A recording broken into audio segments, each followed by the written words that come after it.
வணக்கம். நவராத்திரி 2ஆம் நாளன்று அன்னை பராசக்தி சகல சௌபாகியங்களும் தரும் கௌமாரி அம்மனாக வழிபாடு செய்யப்படுகிறாள். கௌமாரி அம்பிகை 6 முகங்களும் 12 கரங்களும் கொண்டவள். மயில் வாகனத்தில் எழுந்தருளி இருப்பவள். கௌமாரியை வழிபாடு செய்ய அரிசி மாவில் கட்டம் போட்ட கோலம் போட வேண்டும். 7 அகல் தீபம் ஏற்ற வேண்டும். தேங்காய் எண்ணெயுடன் இலுப்பை எண்ணெய் அல்லது நல்லெண்ணெய் கலந்து தீபம் ஏற்றுவது நல்லது. வாழை நார் திரியை பயன்படுத்தி அது ஏலக்காய்களை போட்டு ஏற்றலாம். புளியோதரை நிவேதனம் செய்ய வேண்டும். சிவப்பு நிற பூக்கள் மற்றும் துளசி இலை கொண்டு பூஜிக்க வேண்டும்.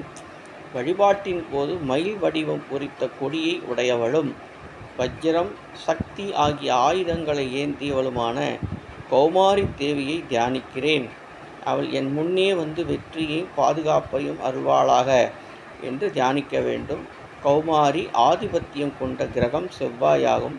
எனவே கௌமாரியை வழிபடுவதன் மூலம் செவ்வாய் தோஷம் நிவர்த்தியாகும். புத்திரப்பேற்றை தருவாள். பகைவர்களால் ஏற்படும் தொல்லைகள் நீங்கும்.